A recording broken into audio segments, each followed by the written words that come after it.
Podcast Network Asia. Naku naman, pareho kayong sinikmura, no?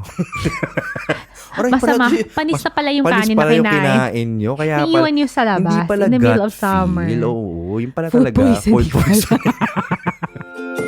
Hi, I'm Jarek, And I'm Apple. and you're listening to the Langaspix Podcast. Join us every week as we talk about family, faith, and everything in between. Now powered by Podcast Network Asia and Podmetrics.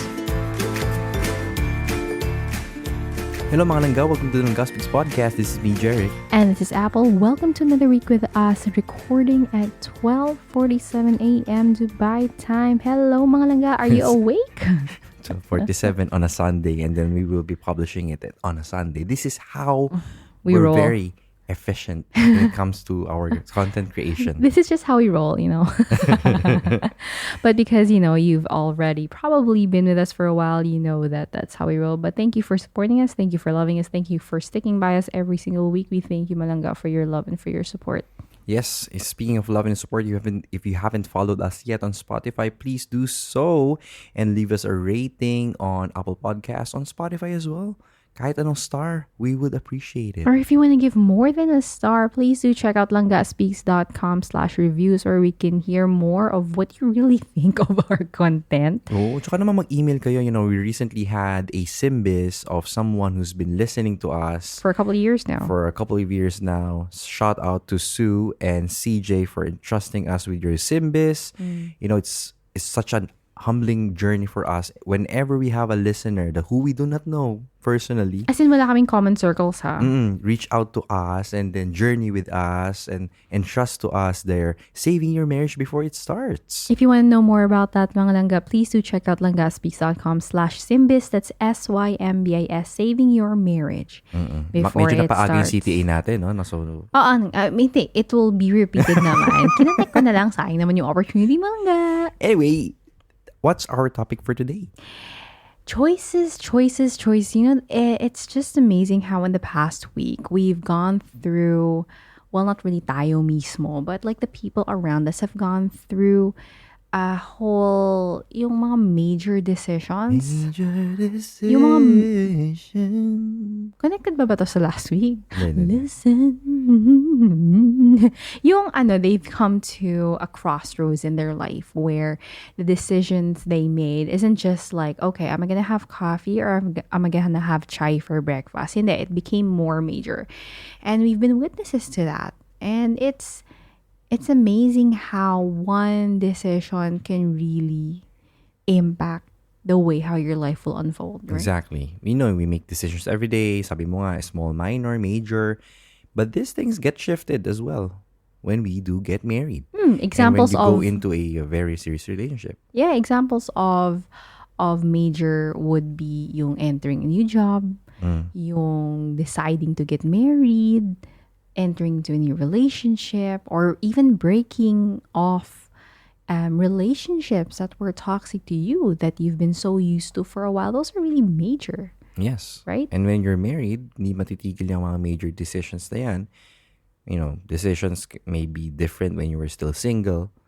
Or even if you're single, making a major decision is not a walk in the park. Hindi siya Siyempre. mas simple talaga. Syempre. You know, maybe it's about purchasing your first car. Maybe it's about purchasing your Your first home. That's right. Or, you know, shifting countries for your career. But of course, mga langga, sa atin na nakikinig ngayon, you know, as you navigate your prayers of spending a lifetime with your langga or your future langga, for the singles out there, the two of you must learn together how to navigate life as a team. Ay, may notes pala dun sa notes natin. But you know what? That's something na we really have to understand that when you get married, it's to become one. It's not just in flesh, but it's also in mind. It's also in Plans. in plans, in wallets, in Yun, wallet, gusto ko decision. yan. Yung mga ganyan, diba? It's really a major life-changing decision. And when we understand that hindi na kayo nag-iisa, when you enter into this relationship of marriage, team decision na yan, naging team player ka na. You know, decision making is an area where a lot of couples have trouble.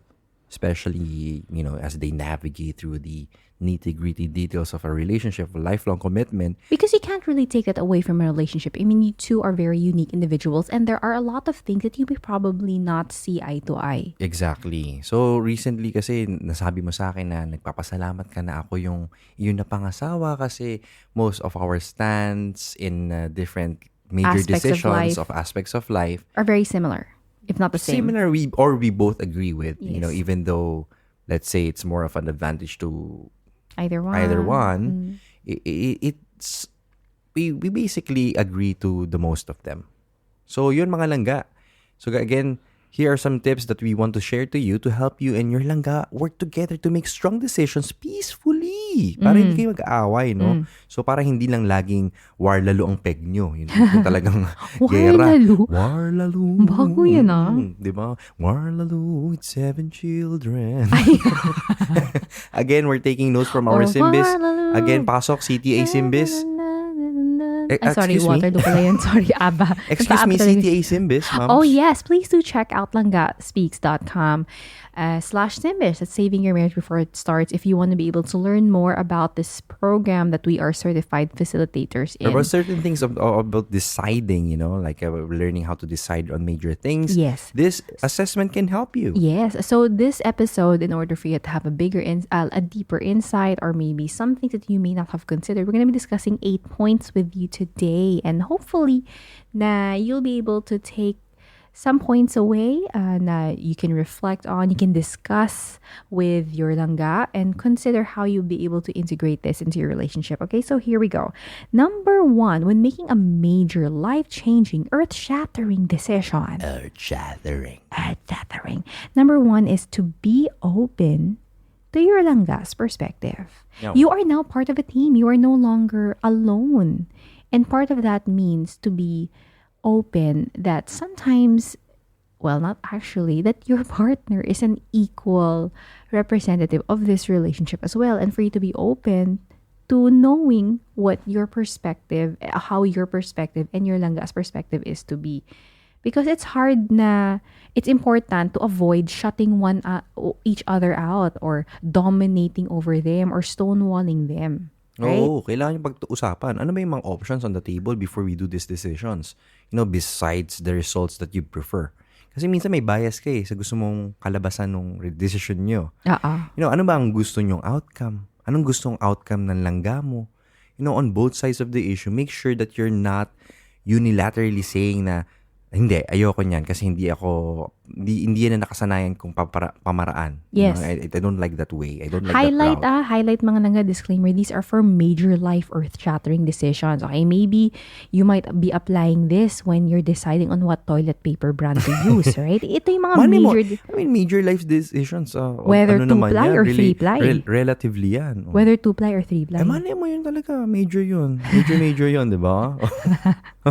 But on both sides of the issue, whether it's advantageous per se to your partner or to yourself, we make sure that we're not unilaterally saying no. That's to basically your langga, diba?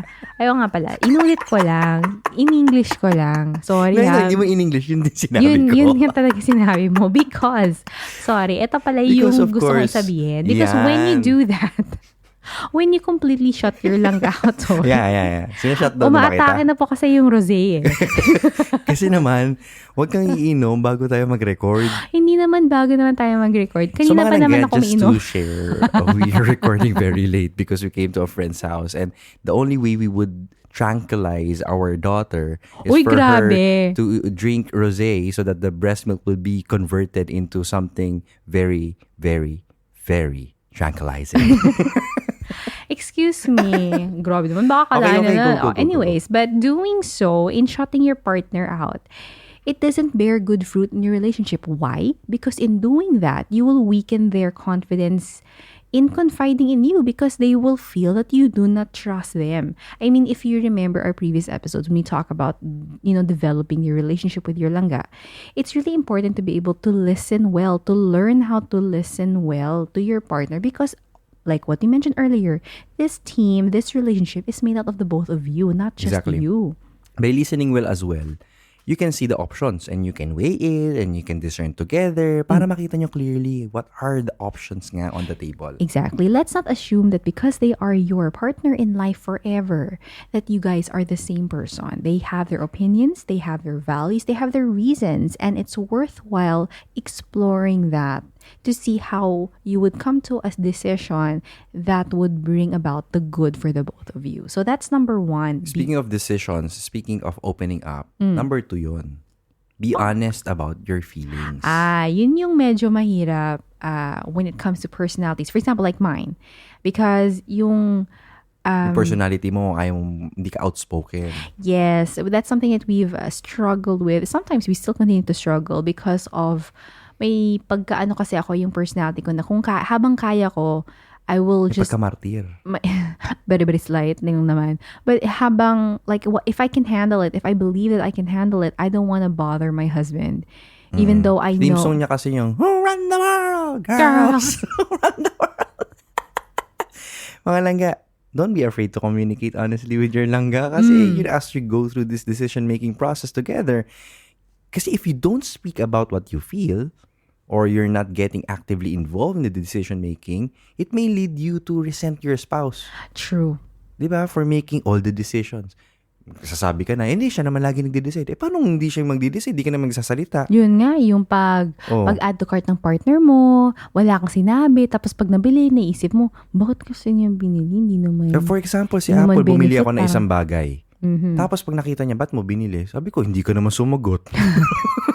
Di ka pala masaya. Hindi ka pala masaya. Ba't hindi mo sinabi sa akin? We've had these conversations before with certain decisions that we've embarked upon na I wasn't as open with my feelings, and it was only after the decision was made and the consequences came our way when I was able to muster up the courage to tell Jeric that, you know what, I'm not actually fully 100% on board with this. Alam mo yun, and I remember this, ay parang ready na ako. Tapos dumating pa na point na parang ako pa yung nang-guilt trip to make a case about a certain purchase. And she couldn't enunciate it or put it into words what she felt. She could have simply said, I'm not comfortable because we have a certain goal that we have to do right now. And by doing this, by purchasing this, we're not being faithful to the thing that we've been praying for. And so, sabi ko sa kanya, you know what? I would appreciate if you said this just earlier. said it earlier. Instead of just being silent. Sometimes kasi mga langga, for personalities like mine, you may be listening right now and you may be able to relate, but sometimes it may come from our desire to want to protect or to want to support or yung takot, yung assumptions nyo na hindi naman tunay. Oo, or yung takot natin na our fear that they may judge us for not being supportive, for not or you don't want to loving. rustle the feathers. Exactly, because you're not really that excited to enter into a conflict situation. But sometimes by holding yourself back, by holding your self back from opening up, you're actually planting worse seed. Yung Sense of resentment. Yes, and it's Or something that will not bring good fruit to your relationship. O minsan yung tipong sasabihin ba sa'yo, ba't ikaw nag-decide on my behalf?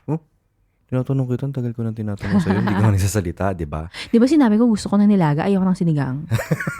Pero nakakain na pala, nakapaghugas na ng pinggan. Correct, kaya tapos kailangan. hindi na, busog ka na. Kailangan Doon ka mga pa langga. magre-reklamo. Sabi ko sa'yo, gusto ko ng baboy, ayoko ng manok. Ganyan. Okay, naliligaw na po kami. Ay, hindi naman. Masarap yung ulam natin Okay po, kanina. tinatamaan na po si Apple. Mga kapuso, Hindi dumadaldal na po siya. naman. Hindi po siya ganyan kadaldal pag hindi po siya, Hoy, over ka.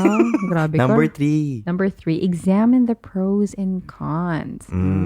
Sometimes kasi nadadala lang tayo sa emotion natin, the highness of the excitement of emotion taking me over. Ganyan. Wala tayo sa same key. I know, I intentionally did not.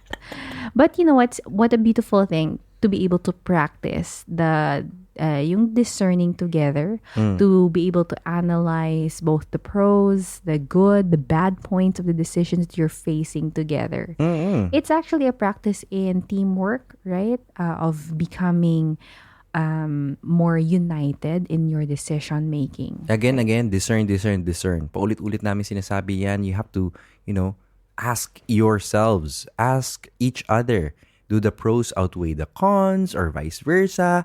You have to discuss your options, and viewing them from all angles will allow the two of you to be more objective, less emotional as you move forward sa decision na gagawin nyo, especially if it's a major one. You know, maybe it's about changing your manicure color. that can May be a hugot major ka one. pa rin ba? Just Diba? because it took us like an hour to do my nails. Hindi ka ba proud that finally, I have color It's a on my major nails? decision, di ba? Yung talagang uwing-uwi na yung mga anak namin, pero kailangan talagang gawing red manicure. Bakit ba? And laging sasabihin na 5 minutes lang. Uy, But it's wala. actually 50 minutes. I-blame mo na lang yung nail tech ko. Shout out to Hair and Make, Nails by Anne. You Okay, can check tama, out my mali pa yung sister. branding. Hindi, naisip ko yung H&M by Anne, yung hair and makeup niya. Pero iba yung account niya. So please to check that out. Nails by Anne, yun yung kapatid ko. But the thing is kasi when it comes to discerning of exploring the pros and the cons of making decision together, it can't be just based of what you feel at the moment. Kasi traidor yung mga emotion natin. It really helps when you list it down, when you write it down so you can see it on paper. Sulat nyo, huwag nyo i-type lang. Promise, merong emotion involved sa writing kasi versus just typing it on your phone. So, sulat nyo. Di mo? You cannot measure what you do not see clearly. True. Very true.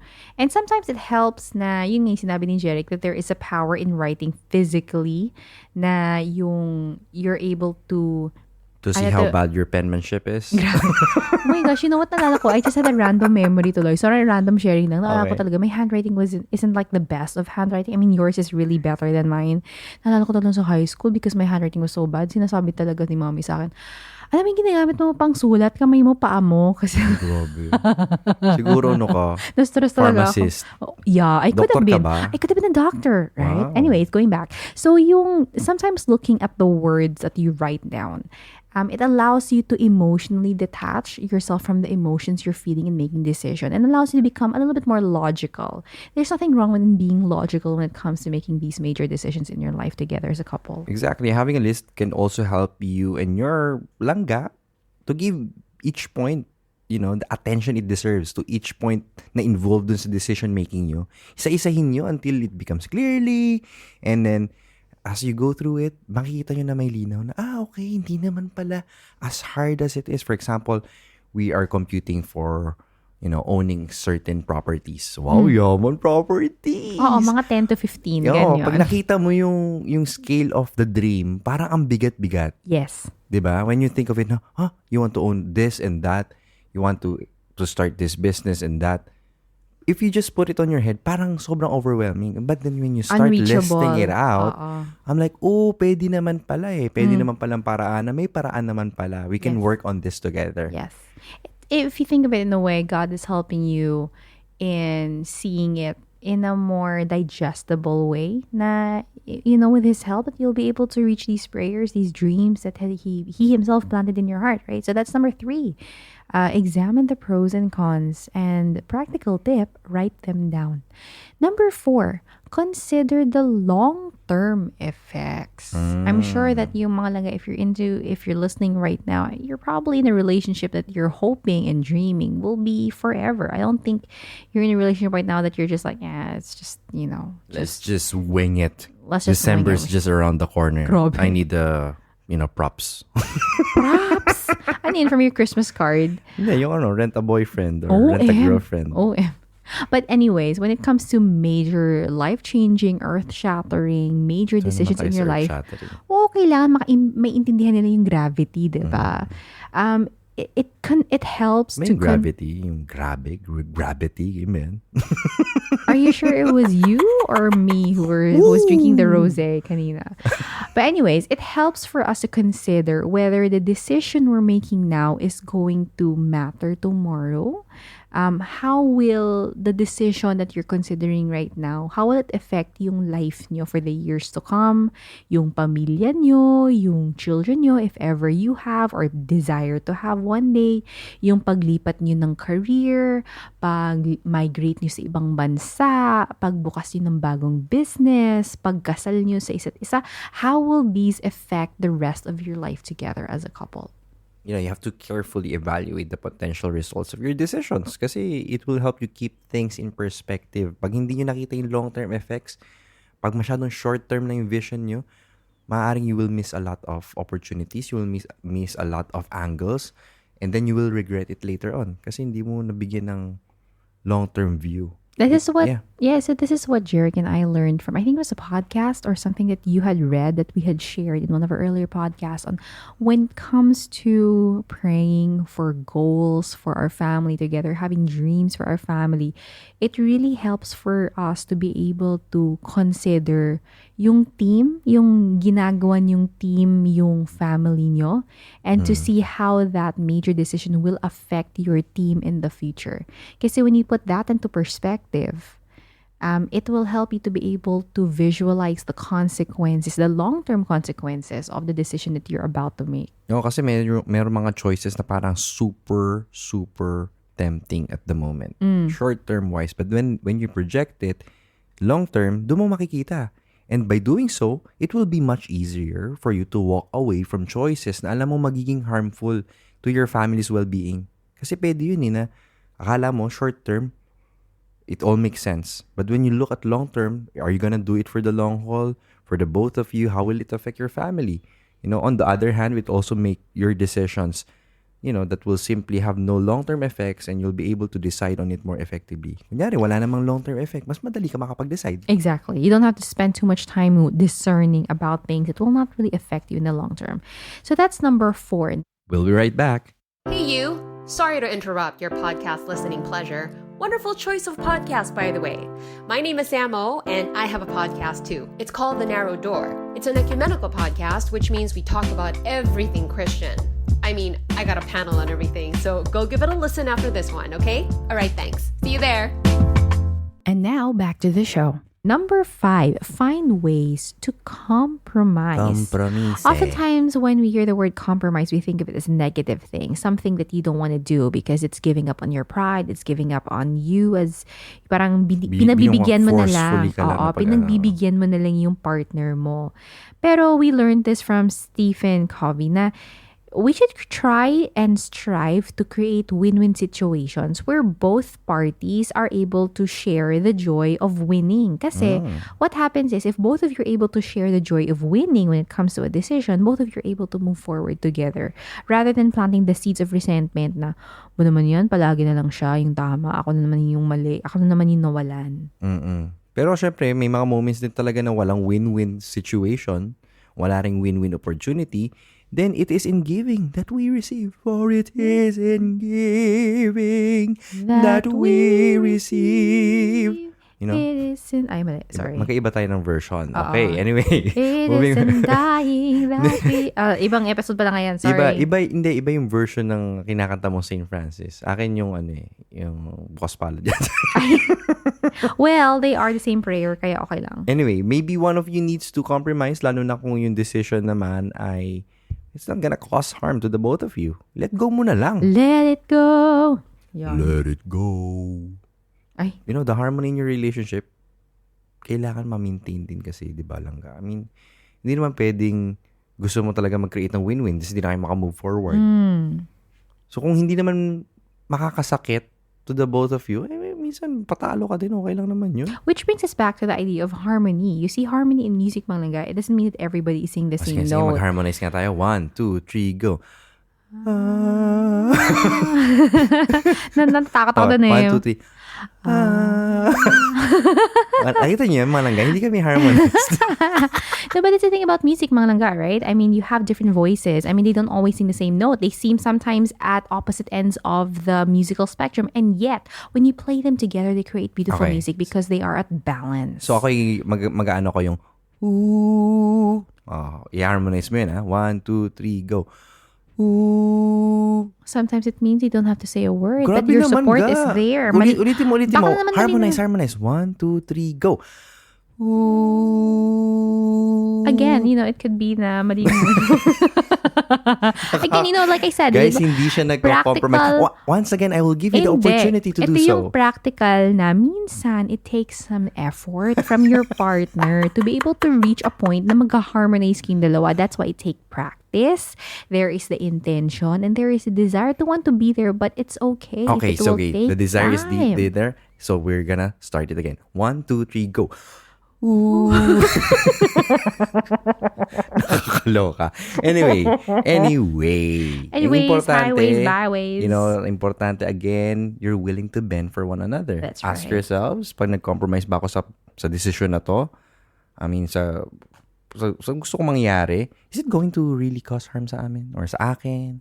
Consider mo rin kung gaano kabigat yung impact sa inyo, like what Apple said. Which is why, if you connect it to the previous points of considering the long-term effects of examining the pros and cons, these go hand in hand because when you're able to find a reason to compromise, you know that you've decided it together. Now, it may seem imbalanced, but the compromise is actually will bring about the best, bring about the good for the both of you dahil magkasama na kayo, team na kayo. Okay. Diba? Number 6, pray about it together. Okay, pray about it together. So, dapat sa point na ito, magi-great amen tayo. Oh, ha? no. Oh, no. Huwag mo naman ako. Okay. Baka may mali na naman ako. Mawawala yung point. Tinitry lang natin. Hindi. Baka Okay, may mali fine. naman yung Okay, note ko. let's just pray about it more. We'll Ito, just pray in this. Again lang ito yung kulang nowadays eh. Oo. Minsan, di ka confident. Tayong dalawa lang naman ang naandito. Pero marami nakikinig. Hinuhuli natin kasi ito eh. Ito pagpe-pray, usually, nasa point of no return na tayo, tsaka tayo magpe-pray. Oo. Sabi sa Proverbs 16 verse 3, sabi dito, commit to the Lord whatever you do, and your plans will succeed in whatever you do. Hindi lang sa major decisions.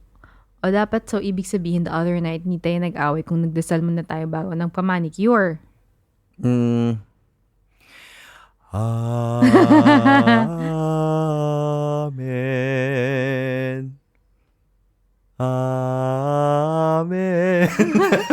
Amen.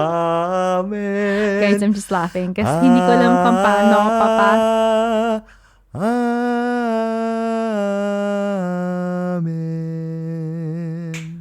Amen. Guys, hindi talaga ako makapasok. I'm so In sorry. short, lasing na po siya. Anyway. Oy, over. Grabe ka. Hindi lang talaga ako makapasok. Hindi ako ready. But, mga nangga, what? It's so easy to just say it. It's so easy to have God in the sense, to say na, yes, you should bring God. You should allow God to be in the center of your relationship, especially when you have a decision to be made. Pero hindi.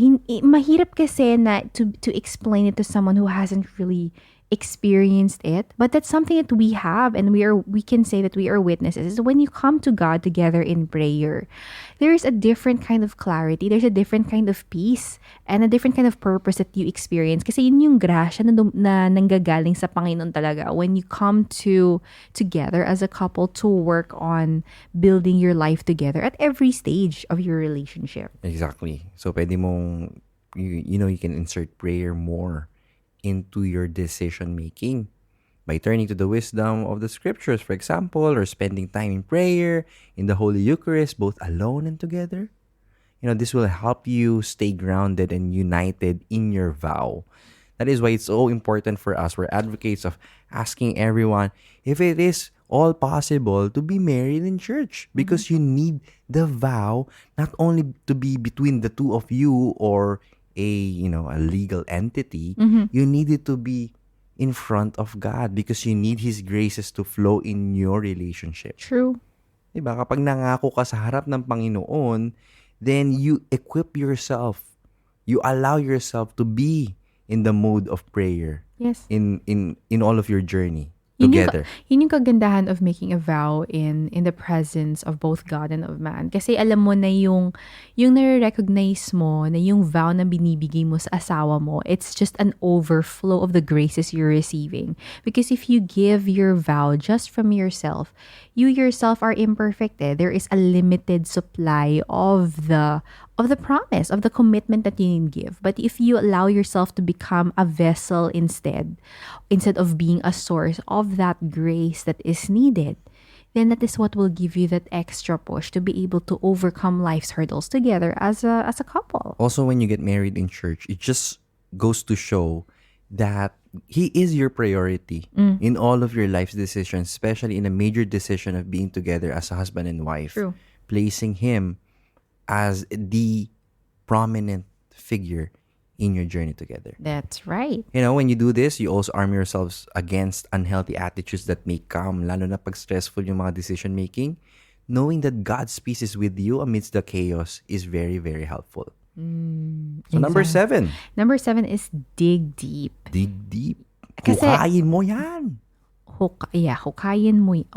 Okay, so dig deep. See, mga langga, especially when it comes to talking with God, to talking with Jesus, consulting with Him when it comes to making a life-changing, earth-shattering, major decision.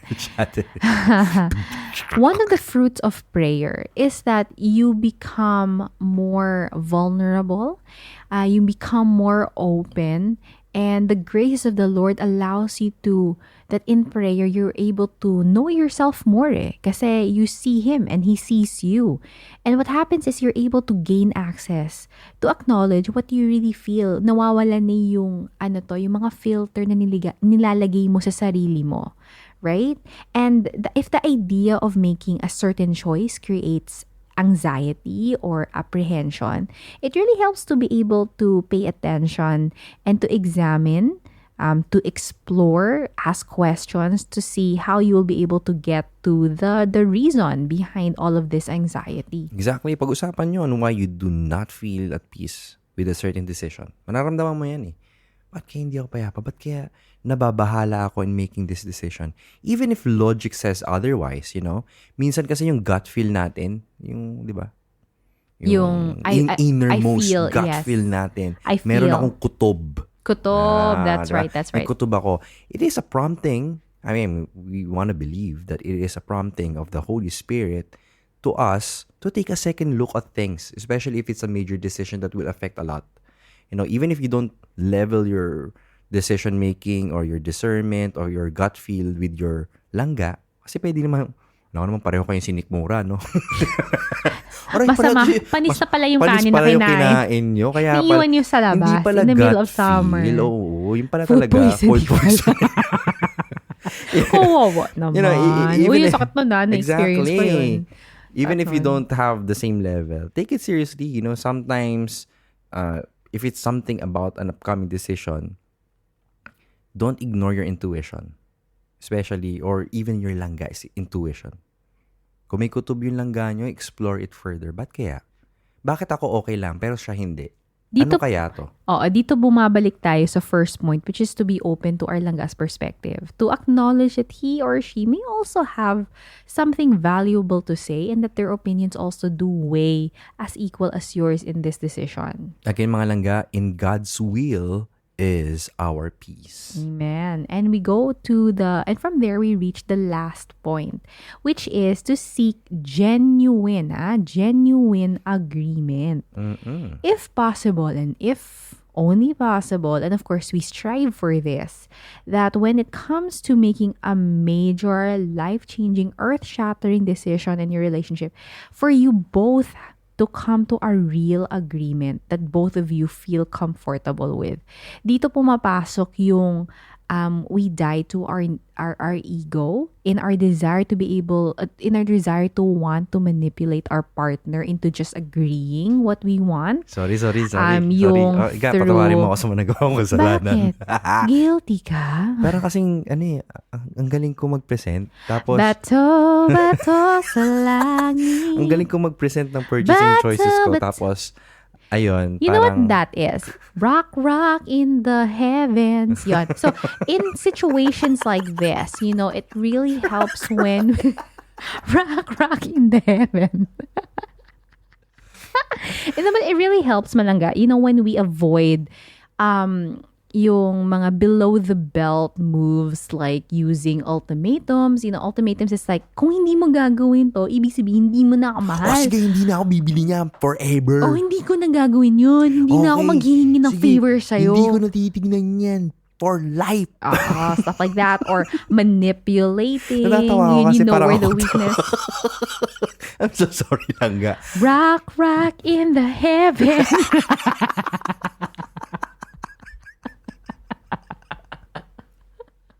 or yung guilt tripping your partner saying, ano ka ba, Langga? It's just coffee. Hindi naman to ibang vices, di ba? Excuse me. Hindi ako yan. Ga, I haven't bought any coffee bean. Rock, rock in the heaven. Baka isipin ng mga langga dito, may shopping addiction ako. Mga langga, wala. Papunta pa lang.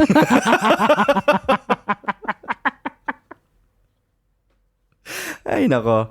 If you really want to strengthen the relationship, mga langga, you have to invest the time and effort it takes to truly reach your decisions as a team. Which is why I really honor Jerry kasi yung pag-present niya sa akin. Oh, it's our na decision naman as a team. Oo nga. May sign off mo naman yun. Oo naman. Pero the time and the effort you place into presenting the pros and cons of why we should include this in our family inventory. Iba ka talaga mag-present. That is why. Lumalabas talaga yung That is why, mga pagka-salesman langga, mo. kung mapapansin nyo, by the grace of God, it has been healed.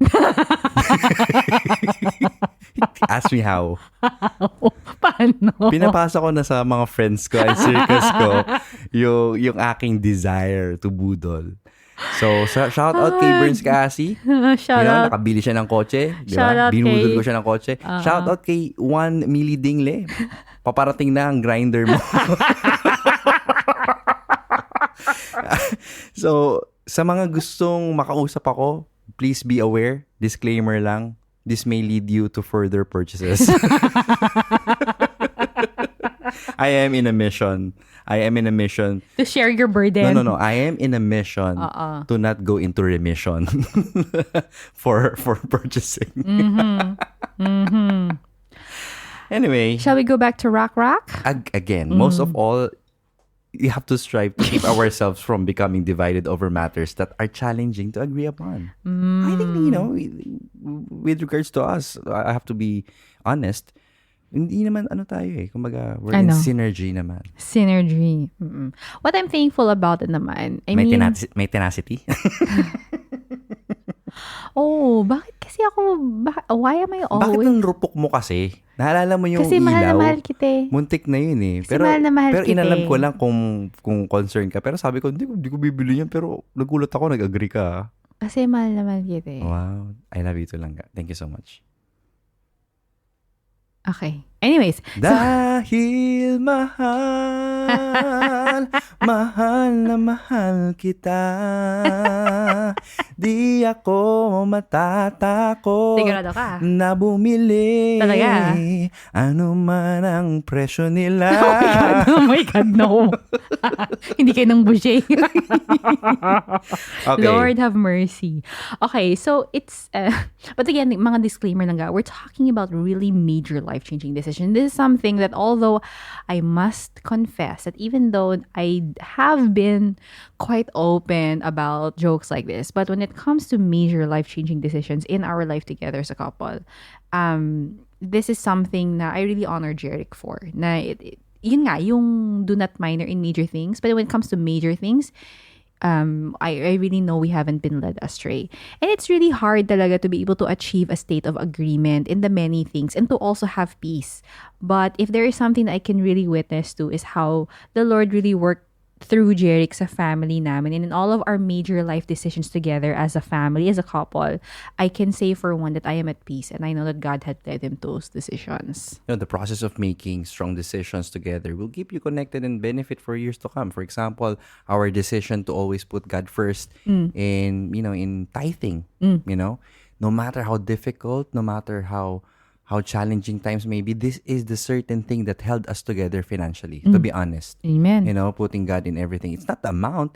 It's about putting him first. It's not even the we started at 1% for crying out loud, no? Exactly. Until we reach our goal of hopefully being a revised tither. Whew. So, Goals.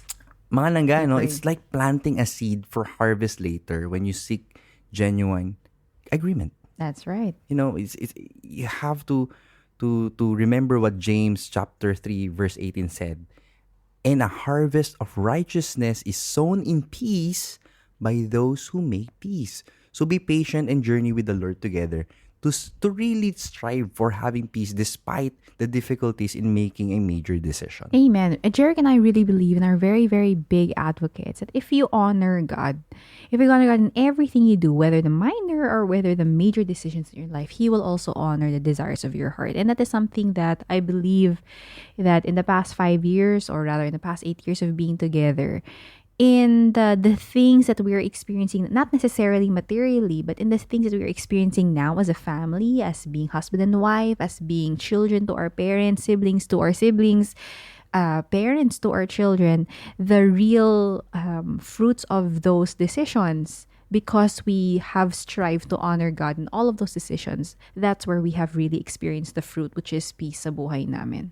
So mga langga, how can you decide together? Do you decide together with the Lord in mind? You know, do you decide with Him?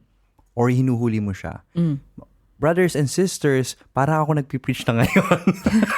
Pero From mga the, langga, from the bato-bato slang. From the bato-bato slang. But you know, mga langga, we have to remember this. Deciding together is a journey. Be patient, you know, and walk with God. Because He is patient with us as well. And if you want to connect with us more, you can be patient in emailing us as well. We love reading your emails. Para Please do email us at langgaspeaks@gmail.com. And also, mga langga, hindi kami mapapagod kung kayo man ay nabiyayaan nitong podcast na to. It is free to consume. It is free to share. But, you know, with all things, it's not free to produce. So we're really, really happy for those who are supporting us, for those who are praying for us, and for those who want to extend help beyond prayers. We're always open at buymeacoffee.com/langga. That's buymeacoffee.com/langga. That's LANGGA. You can see the show notes links, you know, it's there. Every dollar will help. This is me, Jeric. And this is Apple. Always reminding you na palangga ka sang Diyos.